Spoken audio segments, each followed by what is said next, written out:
When stars go silent. The morning shift on Kethvar Mining Station 7 began like any other, with the soft hum of extractors pulling rare metals from the asteroid belt.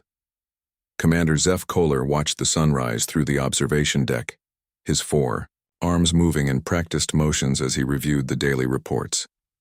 The Kethvar were a proud species, their blue-scaled skin catching the light of their home star, Velthara. They had built their civilization around mining and had never known war. That peaceful morning ended when the star began to die. The first sign was subtle, a slight dimming that the automated systems flagged as unusual. Within hours, the change became dramatic. Velthara, which had burned steady for 3 billion years, started losing its light at an impossible rate. The science team worked frantically, running every scan they could think of, but the readings made no sense. "Commander," called Dr. Youssef, the station's lead scientist, her voice tight with worry. "The star is losing mass, but not through normal stellar processes. Something is taking it." Zeph's green eyes narrowed as he studied the data. In his 200 years of life, he had never seen anything like this. The star wasn't exploding or collapsing. It was being consumed by something that defied every law of physics they knew. "Send a message to the Galactic Council," he ordered. "Priority Alpha. We need their best scientists here immediately." But the Council's response brought more questions than answers. Dr. Vex Marath, the galaxy's most respected astrophysicist, arrived within days aboard a Council research vessel. The elderly Veltari scientist had lived for over 1,000 years and had seen every stellar phenomenon known to science. When he examined the data, his usually calm demeanor cracked. "This is impossible," he whispered, his tentacles trembling as he reviewed the readings. "The energy patterns, and I've seen these before, but only in the oldest archives. Records that date back 20,000 years. Zeph felt a chill run through his body. "What kind of records?" Dr. Marath's large eyes met his. "From the time of the Great Silence, when the humans vanished. The humans. Every species in the galaxy knew the stories, though most believed them to be legends. They spoke of a young, aggressive species that had appeared suddenly, spread across the stars with incredible speed, and then disappeared just as mysteriously. Some said they had destroyed themselves in wars. Others claimed they had ascended to a higher plane of existence. But no one had seen a human in 20,000 years. As Velthara continued to fade, the mining station's long-range sensors detected something that shouldn't have been possible. Deep in the nearby gas giant Morgeth, there was a massive artificial structure. It was hidden beneath layers of dense clouds and electromagnetic interference, but it was definitely there, and it was definitely not built by any known species. "We need to investigate," Zeph told his crew, though his heart pounded with fear and curiosity. "If there's something down there that might help us understand what's happening to our star, we have to try." The descent into Morgeth's atmosphere was treacherous. The gas giant's storms were legendary, with winds that could tear apart most ships.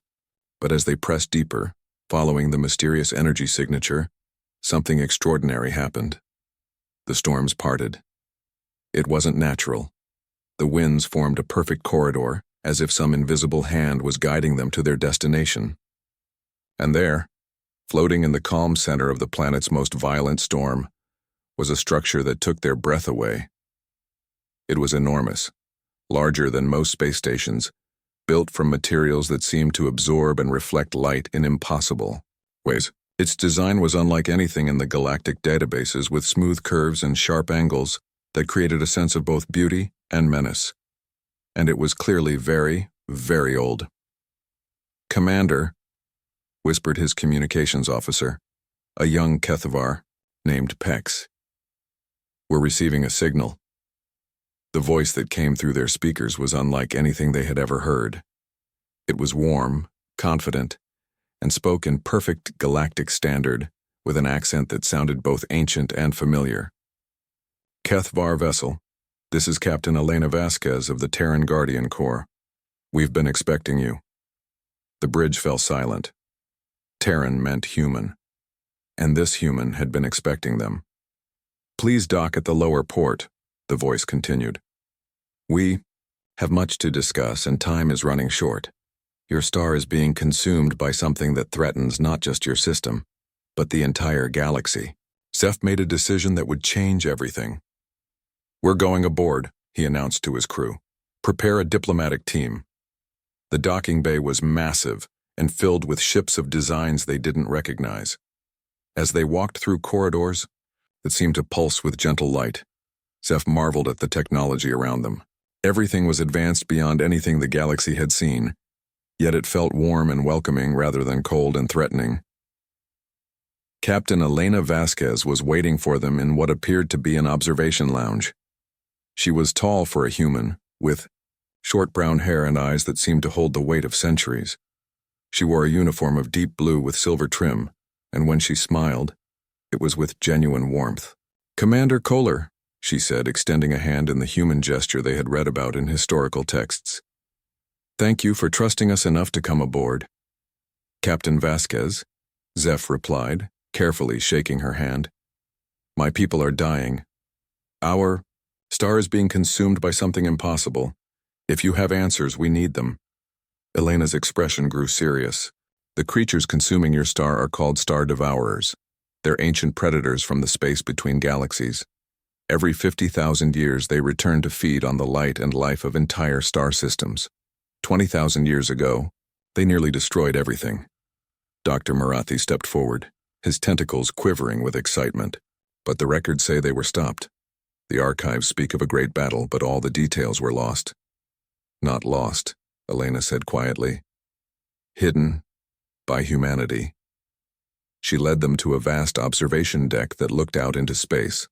But instead of empty void, they saw something that made their minds reel. Spread across the system were dozens of massive structures, all hidden from normal sensors. Ships, stations, and weapons platforms that had been waiting in silence for millennia. When the Star Devourers first came, Elena explained, they caught the galaxy unprepared. Billions died before we understood what we were facing. Humanity had just begun to explore the stars, but we were stubborn. We refused to give up. Images appeared in the air around them, holographic records of ancient battles. They watched as human ships, primitive compared to what surrounded them now, threw themselves against creatures of living darkness that consumed entire suns. We learned that the Devourers returned to the same feeding grounds every 50,000 years. Elena continued. They're predictable but nearly impossible to stop once they begin feeding. So we made a choice. We would wait for them. Wait for them? Zeph asked, though he was beginning to understand. We disappeared from galactic civilization, Elena said. Let everyone believe we were gone. We spent 20,000 years preparing, building, and watching. We've been the galaxy's silent guardians, protecting systems from threats you never knew existed. The truth was staggering. While other species had lived their lives in peace, humanity had taken on the burden of protection. They had sacrificed their place in galactic society to become its secret defenders. The Star Devourers are returning now, Elena said, her voice carrying the weight of centuries of preparation, stronger than before. Your star is just the beginning, but this time we're ready. She turned to face them directly. We need your help, not just the Kethvar, but all the species of the galaxy. The Devourers are too powerful for humanity to face alone. We need to work together. Zeph looked at his crew, then at Dr. Maratha, who was studying the data streams flowing around them with wonder. What do you need us to do? Elena smiled again, and this time it was filled with hope. Help us wake the galaxy up. Help us show them that humanity never left. We just learned to fight in the shadows. And help us prove that when the darkness comes, we stand together. Outside the observation deck, Velthara continued to fade. But now, there was hope. Their silent watchers were about to become guardians once again, and they would not stand alone. Guardians revealed. The message that went out from Kethvar Mining Station 7 sent shockwaves through the galaxy. Commander Zeph Kohler's report was almost too incredible to believe. Humanity had survived, had been protecting the galaxy in secret, and now faced an enemy that threatened all life among the stars. The response was immediate and divided. Some species, like the peaceful Veltari, were quick to offer aid. Others, particularly the militaristic Scarth Empire, viewed the revelation with suspicion. High Counselor Thane, the Veltari's most respected leader, spoke for many when he addressed the emergency session of the Galactic Council. "If these humans have been hiding for 20,000 years, Thane's telepathic voice resonated through the council chamber. How do we know they're not the threat themselves? But as the debate raged, more evidence emerged. Hidden sensors across the galaxy began transmitting data they had been collecting for millennia. The records showed countless threats that had simply vanished before they could reach populated systems. Asteroid swarms that had been quietly diverted, plague ships that had mysteriously exploded, and raiding fleets that had disappeared without explanation. Dr. Mira Chen, humanity's chief xenobiologist, presented the evidence to the council through a holographic link from the Guardian station. She was younger than Captain Vasquez, with black hair and eyes that sparkled with intelligence. Her passion for protecting life was evident in every word. "We didn't want to reveal ourselves," she explained to the assembled delegates. "We hoped the Devourers would never return. But they're here now and they're hungrier than ever." The holographic display showed the latest readings from across the galaxy. 3 more star systems had gone dark in the past week. The Devourers were spreading, their appetite growing with each consumed sun. "They're not just taking energy," Dr. Chen continued. "They're taking the information contained in that energy, the history, the potential, the very essence of what makes each star unique. They're erasing the galaxy's memory, one system at a time." Navigator Kai Torres, a young human officer who had never known anything but the hidden war, stood beside her.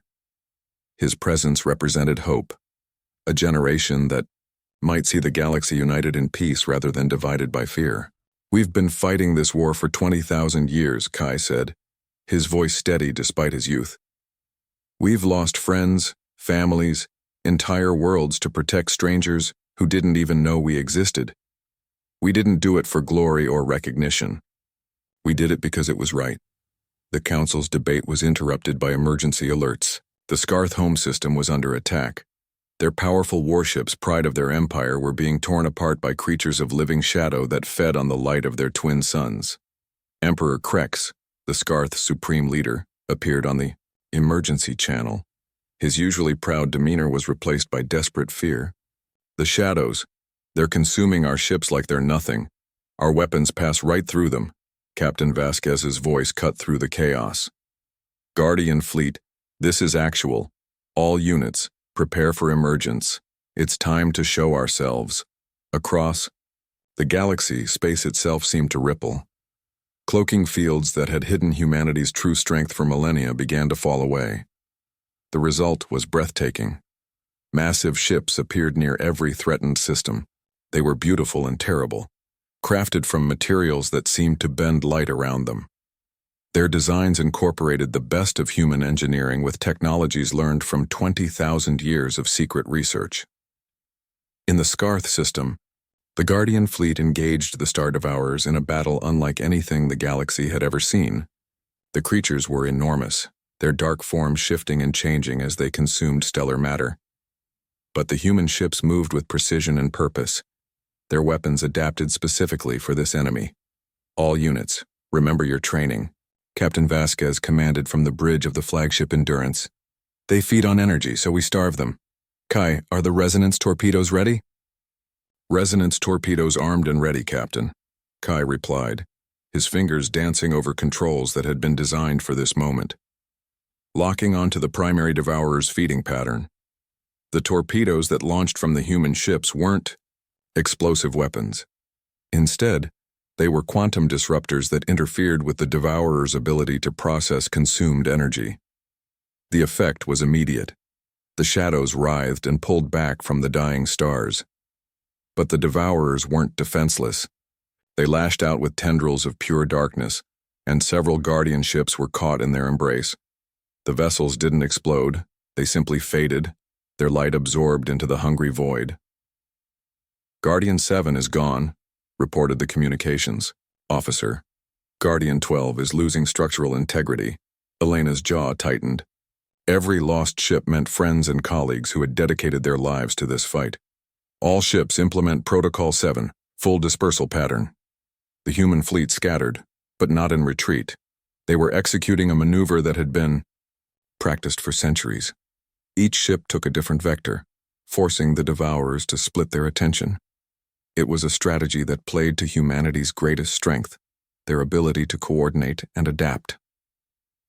Watching from the safety of his command ship, Emperor Krex was amazed. How are they doing this? Their ships are smaller than ours, but they're winning. Dr. Chen's voice answered over the comm. It's not about the size of the ships, Emperor. It's about understanding your enemy and working together. We've had 20,000 years to study these creatures. Every attack they make teaches us something new. The battle lasted for hours, but gradually, the tide turned. The Star Devourers found themselves unable to maintain their feeding frenzy. The human disruption technology was interfering with their ability to process the stellar energy they needed to survive. One by one, the shadow creatures began to retreat, pulling back from the systems they had been consuming. But as they fled, they left behind a message that chilled everyone who heard it. A psychic scream that echoed across space. More will come. In the aftermath of the battle, the galaxy had to confront a new reality. Humanity had revealed itself not as conquerors, but as protectors. The species that had vanished in mystery had spent 20 millennia preparing for this moment.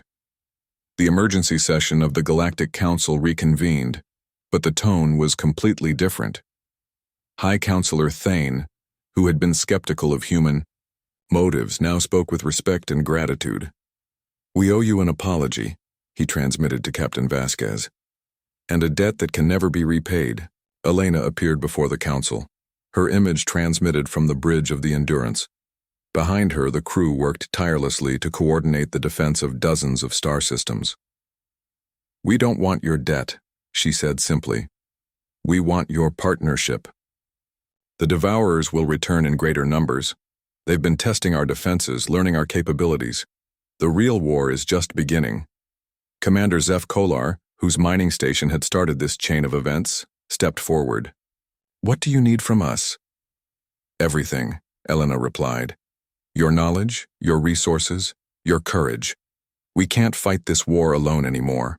We need every species, every world, every being who values life to stand with us." The vote was unanimous. For the first time in galactic history, every species agreed to a single cause. The Terran Guardian Corps was officially recognized, and humanity took its place not as conquerors, but as the galaxy's protectors. Dr. Chen worked with scientists from dozens of species to share technologies that had been developed in secret. The Veltari's mastery of energy manipulation combined with human engineering to create new defensive systems. The Scarth's warrior culture found new purpose in protecting rather than conquering. Young navigator Torres became the first human to openly serve aboard a multi-species vessel, working with aliens who had learned to see humanity not as legends, but as friends. 20,000 years ago we made a choice, Captain Vasquez said in her address to the United Fleet. We chose to sacrifice our place in the galaxy to protect it. Today, we choose differently.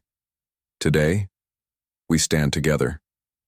The Star Devourers were still out there, regrouping and preparing for their next assault, but they would face a galaxy that was united, prepared and protected by guardians who had learned that the greatest strength wasn't in weapons or technology, but in the bonds forged between species who chose to stand together against the dark. As Velthara began to shine brightly again, its light restored by human technology, Zeph looked up at the stars and smiled. The galaxy was no longer alone. The silent watchers had revealed themselves, and they had brought not conquest, but hope. The real war was just beginning, but for the first time in 50,000 years the galaxy was ready.